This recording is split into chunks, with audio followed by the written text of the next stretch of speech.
Hi hello ನಮಸ್ಕಾರ ವೀಕ್ಷಕರೇ, DD9 ನ್ಯೂಸ್ಗೆ ಸ್ವಾಗತ ಸುಸ್ವಾಗತ. ಬಾಗಲಕೋಟೆ ವಿಶ್ವವಿದ್ಯಾಲಯ ರದ್ದುಪಡಿಸುವ ಕ್ರಮವನ್ನು ಖಂಡಿಸಿ ವಿದ್ಯಾರ್ಥಿಗಳಿಂದ ಧರಣಿ ಸತ್ಯಾಗ್ರಹ. ಜಮಖಂಡಿ ಬಾಗಲಕೋಟೆ ವಿಶ್ವವಿದ್ಯಾಲಯ ರದ್ದು ಮಾಡಲು ಹೊರಟಿರುವ ರಾಜ್ಯ ಸರ್ಕಾರದ ನಡೆಗೆ ಆಕ್ರೋಶವನ್ನು ವಿದ್ಯಾರ್ಥಿಗಳು ವ್ಯಕ್ತಪಡಿಸಿದ್ದಾರೆ. ನಗರದ ಎಜಿ ದೇಸಾಯಿ ವೃತ್ತದಲ್ಲಿ ಮಾನವ ಸರಪಳಿಯನ್ನು ನಿರ್ಮಿಸಿ ಪ್ರತಿಭಟಿಸಿದ ವಿದ್ಯಾರ್ಥಿಗಳು ಧರಣಿ ಸತ್ಯಾಗ್ರಹವನ್ನು ಕೈಗೊಂಡರು. ರಮೇಶ್ ಶಮಾತೆ, ಬಾಗಲಕೋಟೆ ವಿಶ್ವವಿದ್ಯಾಲಯ ಜಮಖಂಡಿಯ ವಿದ್ಯಾರ್ಥಿ, ಇವರು ಮಾತನಾಡಿ, ಇವತ್ತಿಗೆ 4ನೇ ದಿನದ ಧರಣಿ ಸತ್ಯಾಗ್ರಹವಾಗಿದೆ. ಏಕೆಂದರೆ ಕರ್ನಾಟಕ ಸರ್ಕಾರ ವಿಶ್ವವಿದ್ಯಾಲಯಗಳನ್ನು ರದ್ದು ಮಾಡಿದೆ ಎನ್ನುವ ವಿಷಯದ ಇದೇ ಕಾರಣ. ಇಲ್ಲಿ ಅನೇಕ ಬಡ ಸಂತ್ರಸ್ತ ವಿದ್ಯಾರ್ಥಿಗಳಿಗೆ ಅನ್ಯಾಯ ಆಗುತ್ತದೆ. ಆದ ಕಾರಣ ಈ ಭಾಗದ ವಿದ್ಯಾರ್ಥಿಗಳಿಗೆ ಅನ್ಯಾಯ ಆಗಬಾರದು ಅನ್ನುವ ಕಾರಣಕ್ಕಾಗಿ ಬಾಗಲಕೋಟೆ ವಿಶ್ವವಿದ್ಯಾಲಯ ವಿದ್ಯಾರ್ಥಿಗಳು ಒಕ್ಕೂಟದಿಂದ ಧರಣಿ ಸತ್ಯಾಗ್ರಹವನ್ನು ಮಾಡ್ತಾ ಇದ್ದೀವಿ. ಜೊತೆಗೆ ನಮಗಾಗಿ ಅನೇಕ ಸಂಘ ಸಂಸ್ಥೆಗಳು ನಮಗೆ ಬೆಂಬಲವನ್ನು ಸಹಕಾರವನ್ನು ನೀಡುತ್ತಿದ್ದಾರೆ. ಅದಕ್ಕಾಗಿ ಯಾವುದೇ ಕಾರಣಕ್ಕೆ ವಿಶ್ವವಿದ್ಯಾಲಯಗಳನ್ನು ರದ್ದು ಮಾಡಬಾರದೆಂದು ಕರ್ನಾಟಕ ಸರ್ಕಾರಕ್ಕೆ ನಮ್ಮ ವಿನಂತಿ. HM ಶೆಟ್ಟರ್, ಅಧ್ಯಕ್ಷರು, ನಿವೃತ್ತ ನೌಕರರ ಸಂಘ ಜಮಖಂಡಿ, ಇವರು ಮಾತನಾಡಿ, ಹಿಂದಿನ ಸರ್ಕಾರ ಮಾಡಿದ 9 ವಿಶ್ವವಿದ್ಯಾಲಯಗಳನ್ನು ರದ್ದುಪಡಿಸುವ ಈಗಿನ ಸರ್ಕಾರದ ಧೋರಣೆಯನ್ನು ವಿರೋಧಿಸಿ 4 ದಿನಗಳಿಂದ ಜಮಖಂಡಿ ವಿಶ್ವವಿದ್ಯಾಲಯ ವಿದ್ಯಾರ್ಥಿಗಳು ಧರಣಿಯನ್ನು ನಡೆಸಿದ್ದಾರೆ. ಬಾಗಲಕೋಟೆ ವಿಶ್ವವಿದ್ಯಾಲಯ ಜಮಖಂಡಿಯಲ್ಲಿ ಪ್ರಾರಂಭವಾಗಿದ್ದು, ಇದಕ್ಕೆ 75,000 ಬಡ ಹಾಗೂ ಅಲ್ಪಸಂಖ್ಯಾತ ವಿದ್ಯಾರ್ಥಿಗಳು ಕೂಡ ಇದ್ದಾರೆ. ಇನ್ನೂ ಅನೇಕ 74 ಕಾಲೇಜುಗಳಿವೆ. ಇಲ್ಲಿ ಬಹಳ ಒಳ್ಳೆಯ ರೀತಿಯಲ್ಲಿ ಶಿಕ್ಷಣವು ನಡೆಯುತ್ತಿದೆ. ನಮ್ಮ ಈ ಭಾಗದಲ್ಲಿ ಜಮಖಂಡಿ, ಮುಧೋಳ್, ಬೀಳ್ಗಿ, ಅಥಣಿ, ತೇರದಾಳ್ ಈ ಎಲ್ಲ ಊರಿನ ಬಡ ವಿದ್ಯಾರ್ಥಿಗಳು ಇದ್ದಾರೆ. ಅವರಿಗೆ ಈ ಕಾಲೇಜುಗಳು ಬಹಳ ಅನುಕೂಲ ಆಗಿದ್ದಾವೆ. ಅದಕ್ಕಾಗಿ ಕಾಲೇಜುಗಳನ್ನು ರದ್ದುಪಡಿಸುವುದಾಗಲಿ ಅಥವಾ ಬೇರೆ ಕಡೆಗೆ ಸ್ಥಳಾಂತರಿಸುವುದಾಗಲಿ ಮಾಡಿದರೆ ವಿದ್ಯಾರ್ಥಿಗಳಿಗೆ ಬಹಳ ಅನಾನುಕೂಲ ಆಗುತ್ತದೆ.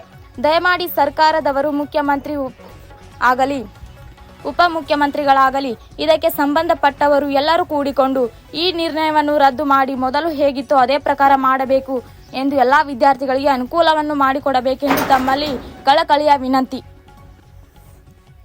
ವರದಿ ಕಲ್ಯಾಣಪ್ಪ ಎಸ್ ಬಾಂಗಿ, ಸಂಪಾದಕರು ದಿಲೀಪ್ ದಾಶ. ಮುಂದಿನ ಸುದ್ದಿಯೊಂದಿಗೆ ಮತ್ತೆ ಭೇಟಿಯಾಗೋಣ. ನಮಸ್ಕಾರ ವೀಕ್ಷಕರೇ. ಶ್ರೀ HM ಶೆಟ್ಟರ್, ಅಧ್ಯಕ್ಷರು, ನಿವೃತ್ತ ನೌಕರ ಸಂಘ, ರಿಜಿಸ್ಟರ್ ಬೆಂಗಳೂರು ಜಮಖಂಡಿ ಶಾಖೆ. ಈ 3 ದಿವಸದಿಂದ ನಮ್ಮ ಜಮಖಂಡಿ ನಡೆದ ಹಿಂದಿನ ಸರ್ಕಾರ ಮಾಡಿದ 9 ವಿಶ್ವವಿದ್ಯಾಲಯಗಳನ್ನು ರದ್ದುಪಡಿಸುವ ಈ ಸರ್ಕಾರದ ಧೋರಣೆಯನ್ನು ವಿರೋಧಿಸಿ 3 ದಿವಸದಿಂದ ಇಲ್ಲಿಯ ವಿದ್ಯಾರ್ಥಿಗಳು ಧರಣಿಯನ್ನು ನಡೆಸಿದ್ದಾರೆ. ಈ ಜಮಖಂಡಿ ಬಾಗಲಕೋಟೆಯ ವಿಶ್ವವಿದ್ಯಾಲಯ ಜಮಖಂಡಿಯಲ್ಲಿ ಪ್ರಾರಂಭವಾಗಿದ್ದು, ಇದಕ್ಕೆ 75,000 ಬಡ ಹಾಗೂ ಅಲ್ಪಸಂಖ್ಯಾತರ ವಿದ್ಯಾರ್ಥಿಗಳು ಇದಾರೆ. ಆಮೇಲೆ 74 ಕಾಲೇಜುಗಳು ಈ ವಿದ್ಯಾಲಯಕ್ಕೆ ಸಂಲಗ್ನದ. ಇಲ್ಲಿ ಭಾಳ ಒಳ್ಳೆಯ ರೀತಿನದ. ಆಮೇಲೆ ನಮ್ಮ ಈ ಭಾಗ ಜಮಖಂಡಿ, ಮುಧೋಳ, ಬೀಳ್ಗಿ, ಅಥಣಿ, ತೇರದಾಳ, ಸಾವಳಗಿ ಇಲ್ಲೆಲ್ಲ ಒಂದಿಷ್ಟ ಉತ್ಪನ್ನದಿಂದ ಕಡಿಮೆ ಇದ್ದು ಇಲ್ಲಿ ಆರ್ಥಿಕ ಸ್ಥಿತಿಯಿಂದ ಬಡ ಮಕ್ಕಳ ವಿದ್ಯಾರ್ಥಿಗಳದಾರ. ಅವರಿಗೆ ಬಹಳ ಅನುಕೂಲ ಆಗುತ್ತೆ. ಈ ವಿದ್ಯಾಲಯವನ್ನ ರದ್ದುಪಡಿಸೋದಾಗ್ಲಿ ಬೇರೆ ಕಡೆ ಸ್ಥಳಾಂತರ ಸಂಲಗ್ನ ಮಾಡೋದ್ರಿಂದ ಬಹಳ ನಮ್ಮ ಈ ವಿದ್ಯಾಲಯದಲ್ಲಿ ಬರ್ತಕ್ಕಂಥ ಕಾಲೇಜ್ ಇದಾವೆ 35,000 ವಿದ್ಯಾರ್ಥಿಗಳಿಗೆ ಬಹಳ ಅನಾನುಕೂಲ ಆಕತಿ. ದಯಮಾಡಿ ಸರ್ಕಾರದವರು, ಅಧ್ಯಕ್ಷರು, ಉಪಾಧ್ಯಕ್ಷ, ಮುಖ್ಯಮಂತ್ರಿಗಳು, ಉಪಮುಖ್ಯಮಂತ್ರಿಗಳು, ಇದಕ್ಕೆ ಸಂಬಂಧಪಟ್ಟಂತ ಅಧ್ಯಕ್ಷರು ಎಲ್ಲರೂ ಕೂಡ್ಕೊಂಡು ಈ ನಿರ್ಣಯವನ್ನ ರದ್ದು ಮಾಡಿ ಈ ಮೊದಲು ಹೆಂಗಿತ್ತು ಅದೇ ಪ್ರಕಾರ ಹೋಗ್ಬೇಕು. ಆಮೇಲೆ ಈ ಎಲ್ಲ ವಿದ್ಯಾರ್ಥಿಗಳ ಒಂದು ವಿದ್ಯಾಭ್ಯಾಸಕ್ಕೆ ಅನುಕೂಲ ಮಾಡಿಕೊಡ್ಬೇಕಂತ ತಿಳ್ಕೊಂಡು ನಾವು ಕಳಕಳಿಯಿಂದ ನಾವು ವಿನಂತಿ ಮಾಡ್ಕೊತೀವಿ. ಆಮೇಲೆ ಇವ್ರು ಏನು ಧರಣಿ ಕೂತಾರಲ್ಲ, ಇದಕ್ಕೆ ನಮ್ಮ ಸಂಘದ ವತಿಯಿಂದ ಪೂರ್ತಿ ಸಹಾಯ ಸಹಕಾರಗಳನ್ನ ನಾವು ನೀಡ್ತೀವಿ.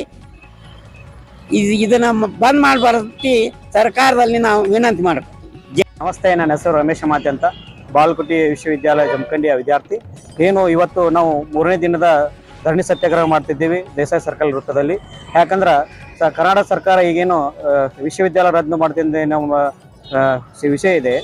ನಾವು ವಿಶ್ವವಿದ್ಯಾಲಯ ಯಾಕೆ ರದ್ದು ಮಾಡ್ತೀವಿ ಅನ್ನೋದು ಇಲ್ಲಿ ಅನೇಕ ವಿದ್ಯಾರ್ಥಿಗಳಿಗೆ ಅನ್ಯಾಯ ಆಗ್ತದೆ. ಯಾಕಂದ್ರೆ ಇಲ್ಲಿ ನೆರೆ ಸಂತ್ರಸ್ತರ ಜಿಲ್ಲೆ ಆಗಿದ್ದರಿಂದ ಅತಿ ಹೆಚ್ಚು ಬಡ ಮಕ್ಕಳು ಇಲ್ಲಿ ವಿದ್ಯಾಭ್ಯಾಸ ಮಾಡ್ತಿದ್ದಾರೆ. ಅದಕ್ಕೆ ಅನ್ಯಾಯ ಆಗ್ತಾ ಇದೆ. ಆದ ಕಾರಣವಾಗಿ ಯಾವುದೇ ರೀತಿ ಈ ಭಾಗದ ವಿದ್ಯಾರ್ಥಿಗಳ ಅನ್ಯಾಯ ಆಗಬಾರ ಕಾರಣಕ್ಕಾಗಿ ನಮ್ಮ ಬಾಗಲಕೋಟೆ ವಿದ್ಯಾರ್ಥಿ ಒಕ್ಕೂಟ ಏನಿದೆ ವಿದ್ಯಾರ್ಥಿ ಒಕ್ಕೂಟ ಏನಿದೆ, ಹೀಗಾಗಿ ನಾವು ಧರಣಿಯನ್ನು ಮಾಡ್ತಿದ್ದೀವಿ. ಈ ಭಾಗದಲ್ಲಿ ಈ ಚಳಿ ಅನೇಕ ಸಂಘಟನೆಗಳು ಏನ್ ಮಾಡ್ತಾರೆ ನಮ್ಗೆ ಬೆಂಬಲ ಸೂಚಿಸಿದೆ. ಅದಕ್ಕಾಗಿ ಸರ್ಕಾರಕ್ಕೆ ನಾವು ಒಂದು ಮನವಿ ಮಾಡೋದೇನೆಂದ್ರೆ ಯಾವುದೇ ಕಾರಣಕ್ಕೂ ವಿಶ್ವವಿದ್ಯಾಲಯ ರದ್ದು ಮಾಡಬಾರದೆಂದು ನಾನು ಕರ್ನಾಟಕ ಸರ್ಕಾರಕ್ಕೆ ಮನವಿ ಮಾಡುತ್ತೇನೆ.